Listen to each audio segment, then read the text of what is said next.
দুর্বল ব্যাংকের গ্রাহকেরা টাকা ফেরত পাবেন, জানিয়েছেন গভর্নর। চলছে রেল কর্মীদের ধর্মঘট, আন্দোলনের বিষয়টি তাদের একান্তই নিজস্ব, বললেন অর্থ উপদেষ্টা। প্রথম ধাপে মুক্তি পেতে যাওয়া জিম্মিদের মধ্যে ৮ জন মারা গেছেন, দাবি ইসরায়েল। রাজশাহীর ম্যানেজার ওপি এখনো টাকা পাননি। বাংলাদেশ ভারতের সমস্যা নিয়ে মুখ খুললেন অঞ্জন দত্ত। স্বাগত জানাচ্ছি আমার বাংলার প্রতিদিনের বুলেটিনে। শুনছিলেন শিরোনাম, এবার বিস্তারিত।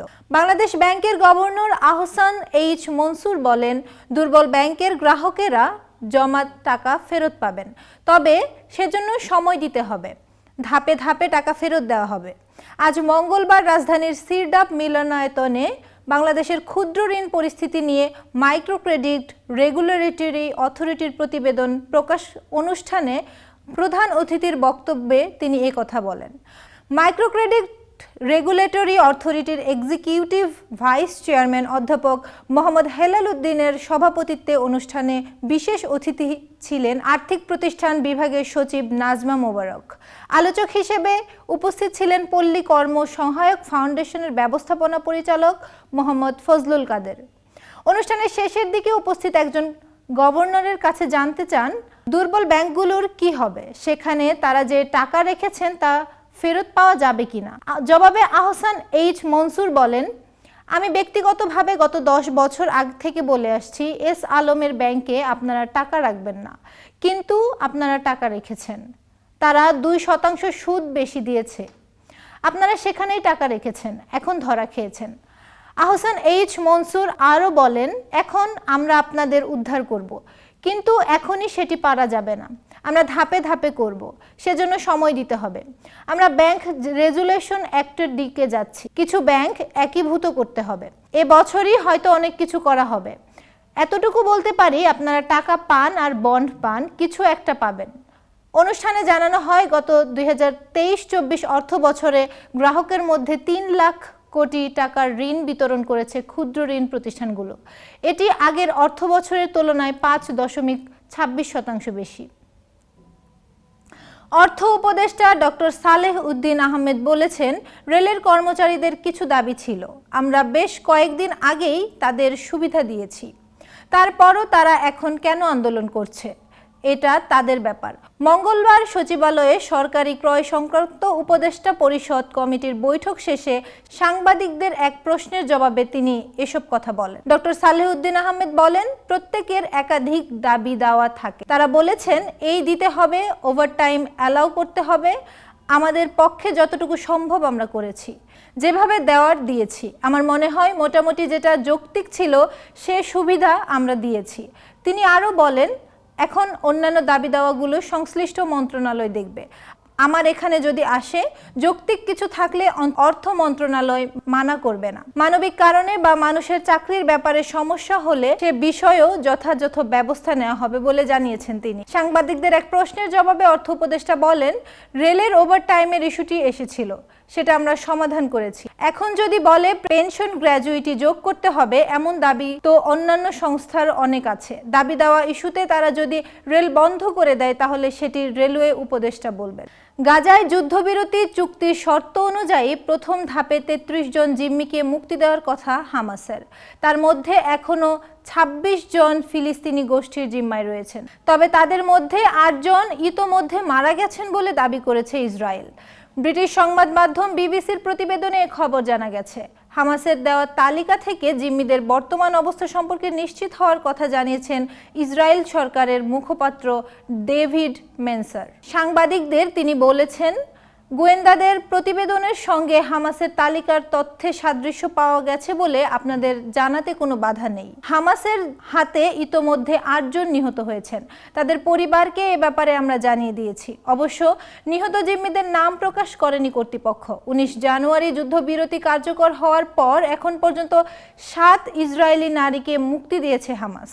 বিনিময়ে ইসরায়েলি কারাগারে বন্দী থাকা 290 জনের বেশি ফিলিস্তিনিকে ছেড়ে দেওয়া হয়। যুদ্ধবিরতির 3টি ধাপে ঠিকঠাক মতো সম্পন্ন করার জন্য ইসরায়েলি সরকারের কাছে দাবি জানিয়েছে দেশটির জিম্মি ও নিখোঁজদের পরিবার পরিষদ। প্রত্যেক জিম্মির প্রত্যাবর্তন নিশ্চিত করার দাবি জানিয়ে পরিষদের পক্ষ থেকে বলা হয়েছে, তাদের প্রত্যেকের বাড়ি ফিরে আসা প্রয়োজন। তাদের ছাড়া আমরা অসম্পূর্ণ অবস্থায় আছি। বিপিএল এ পারিশ্রমিক ইস্যুতে চলমান রয়েছে দুর্বার রাজশাহীর নাটক। প্রতিদিনই একের পর এক নাটক মঞ্চস্থ হচ্ছে। আজ মঙ্গলবার জানা গেল দলের ম্যানেজার হিসেবে দায়িত্ব পালন করা মেহরাব হোসেন ওপি কোনো পারিশ্রমিক এখন পর্যন্ত পাননি। তিনি নিজেই গণমাধ্যমকে বিষয়টি নিশ্চিত করেছেন। যদিও বেশ কয়েকজন ক্রিকেটার দ্বিতীয় দফায় দেওয়া চেক বাউন্স হয়েছে বলে জানিয়েছিলেন, তবে এই ব্যাপারে দলের ম্যানেজার ওপি কিছু জানেন না বলেই জানালেন। গত 17 জানুয়ারি চট্টগ্রামে ম্যাচের একদিন আগে খেলোয়াড়রা প্রতিশ্রুত প্রথম 25% টাকা না পাওয়ার প্রতিবাদে অনুশীলন বয়কট করেন। পরবর্তীতে তাদের 25% টাকা নগদ পরিশোধ করা হলে ক্রিকেটাররা মাঠে নামেন। এরপর ঢাকায় ফিরে না পেয়ে পুরো দল ম্যাচ বয়কটের ঘোষণা দেন। স্থানীয় ক্রিকেটারদের চেক দিয়ে বোঝানো গেলেও বিদেশিরা রুম বন্ধ করে হোটেল বন্দী হয়েছিলেন। শোনা যাচ্ছে দ্বিতীয় দফায় দেওয়া চেকটি বাউন্স করেছে কারো কারো, যদিও এ ব্যাপারে কোনো ক্রিকেটারই নাম প্রকাশ করছেন না। এদিকে দলের ম্যানেজার ওপি জানিয়েছেন চেক বাউন্সের কথা তিনি জানেন না। মিরপুর শেরে বাংলা স্টেডিয়ামে মঙ্গলবার গণমাধ্যমকে সাবেক ক্রিকেটার ও রাজশাহীর ম্যানেজার ওপি অভিযোগ করেছেন ক্রিকেটাররা কিছু না কিছু পারিশ্রমিক পেলেও তিনি নিজে কিছুই পাননি। এ প্রশ্নের উত্তরে বলেছেন, আমি পাইনি কিছুই, তবে অন্য প্লেয়াররা প্রথম যেটা 25 ভাগ দেওয়ার কথা ছিল সেটা দেওয়া হয়েছে চট্টগ্রামে। 2 দিন আগে 25 ভাগের আরও একটি চেক দেওয়া হয়েছে, তবে সেটি বাউন্স হয়েছে কিনা আমি জানি না। আমাকে এখন পর্যন্ত কেউ বলেনি বাউন্স করেছে। ওপি কোনো পারিশ্রমিক না পেলেও সেটি নিয়ে চিন্তিত নন। ক্রিকেটারদের চেক দেওয়া হলেও ওপিকে কেন চেক দেওয়া হয়নি? মৌখিকভাবে বলা হয়েছে যথাসময়ে পারিশ্রমিক দিয়ে দেওয়া হবে। আমাকে কোনো চেক দেয়নি, যদিও আমি ওটা নিয়ে চিন্তিত নই। ওনারা আমাকে বলেছেন পারিশ্রমিক বুঝিয়ে দেবেন, আমাকে একটা তারিখ দিয়েছেন। বাংলাদেশ ভারতের রাজনৈতিক সম্পর্ক নিয়ে এর আগে কথা বলেছিলেন বর্ষিয়ান অভিনেতা মিঠুন চক্রবর্তী। এবার একই বিষয় নিয়ে মুখ খুললেন ভারতীয় জাতীয় পুরস্কারপ্রাপ্ত সঙ্গীত শিল্পী, অভিনেতা, পরিচালক অঞ্জন দত্ত। তার মতে বাংলাদেশ ভারতের অশান্তিতে ক্ষতি হচ্ছে দুই দেশের।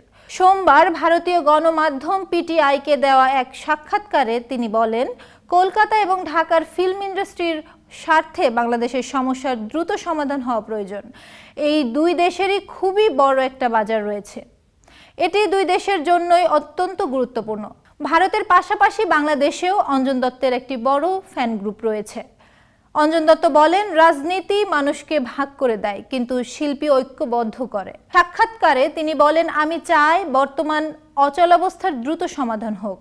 শিল্প এবং সংস্কৃতির ক্ষেত্রে আমাদের একটা বড় বাজার রয়েছে, সেটা দুই দেশের জন্য খুলে যাওয়া প্রয়োজন। এতে দুই পক্ষেরই উপকার হবে। বাংলাদেশে অনেক সংবেদনশীল মানুষ রয়েছেন, তারা প্রত্যেকেই দারুণ সিনেমা নির্মাতা, থিয়েটার ব্যক্তিত্ব এবং গায়ক। এত সমৃদ্ধ ঐতিহ্য এবং সংস্কৃতি শুধুমাত্র রাজনৈতিক কারণে বলি দেওয়া উচিত নয়। তার মতে, আমি বরাবরই শিল্পক্ষেত্রের রাজনীতির বিরোধী। রাজনীতি মানুষকে ভাগ করে, অথচ শিল্প মানুষকে একত্রিত করে।